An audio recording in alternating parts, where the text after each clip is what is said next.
ಅಪ್ಪ ಅಲ್ಲ ಬಿಸಿ ತುಪ್ಪ ತಿಂದೆ ಅದೇ ಬೆಪ್ಪ.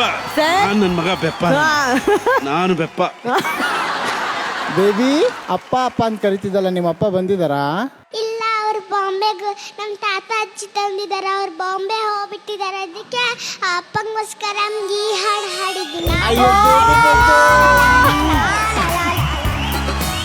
ಮೇಡಮ್, ತುಂಬ ಜನ ಕೇಳ್ತಾ ಇದ್ದಾರೆ, ಯಾವ ಗಳಿಗೆಯಲ್ಲಿ ಹೆತ್ರಿ ಇವಳನ್ನ ನೀವು? ಓಣಂ ಸರ್, ಓಣಂ ದಿನ ಹುಟ್ಟಿದ್ದವಳು. ಅದಕ್ಕೆ ಒಂದು ದೇವತೆ ಥರ ಇದ್ದಾಳೆ. God bless you Adya.